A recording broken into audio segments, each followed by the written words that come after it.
Commentary comes from Rob McLean. No need for Stephen Robinson to change the Motherwell team, which won at Dundee last time out on the back of drawing with Rangers. Back into the starting lineup for Hearts after a long injury absence as Arnaud Djoum, Callum Morrison plays, Ben Garuccio and Stephen McLean drop out.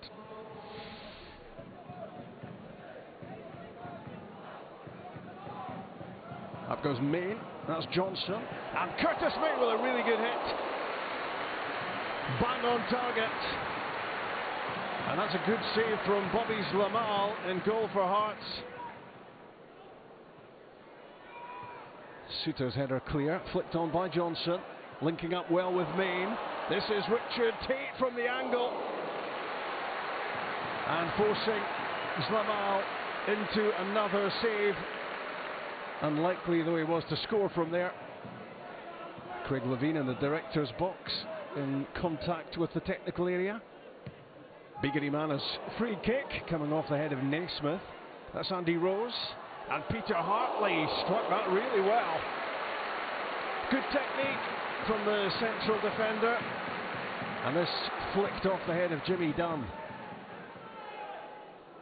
Motherwell have started well.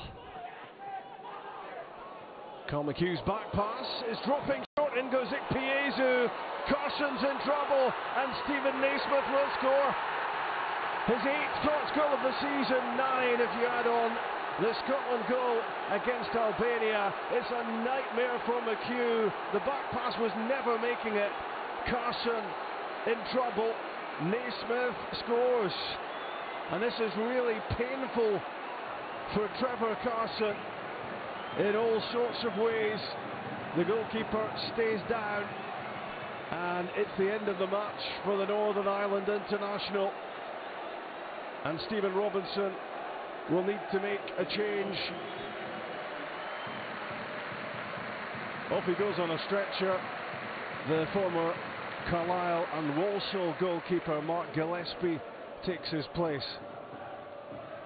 Ollie Lee's free kick. Peter Haring has missed a sitter. Well, it should have been 2-0, and that might well have been game over.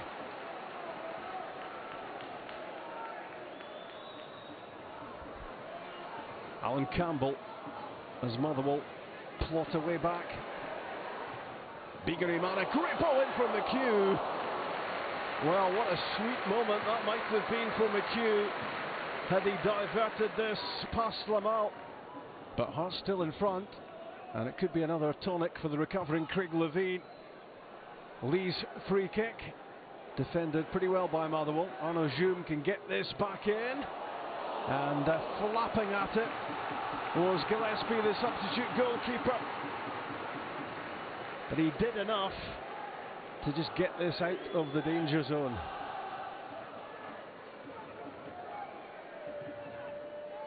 Lee delivers. And that's Jimmy Dunn's header, which is clawed away back in from Lee, looking for Ikpeazu. And his close range effort goes wide of goal. Good save by Gillespie.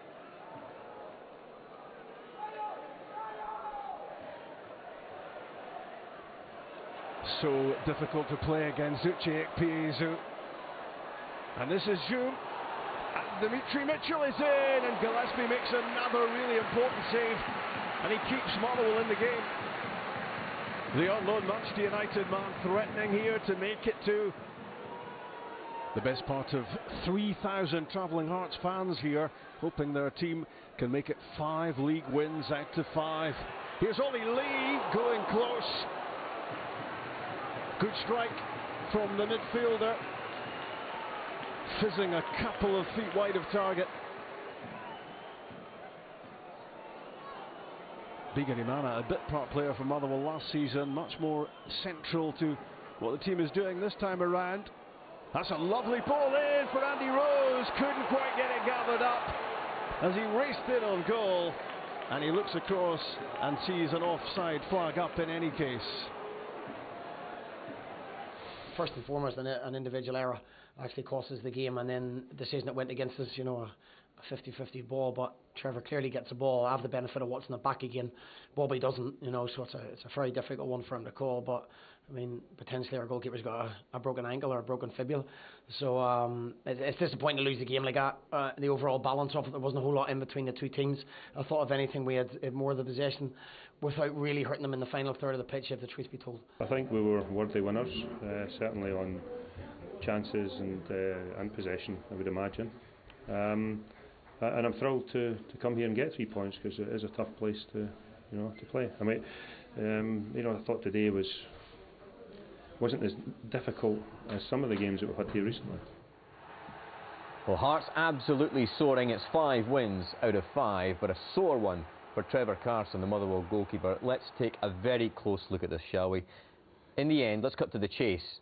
Could this technically have been a red card?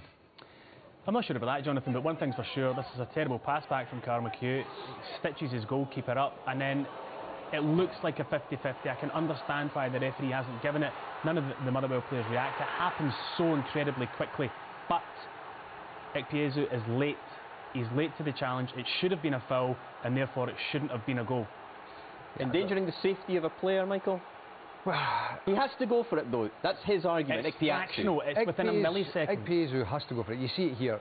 I don't think, I mean, there it is, studs right on the ankle. It is a real sore one.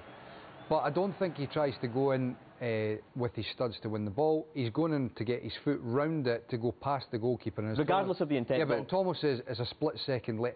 You know, yes, in the end, he has endangered Trevor Carson. But if you go back and look at this retrospectively and you say, that is endangering the goalkeeper, you can't go into challenge it, you end up taking out all sort of contact or tackles out of the game. It happened too quickly. And the thing is, as well, it's very difficult. You hear Stephen Robinson saying at the end there, you can see that Trevor Carson clearly wins the ball.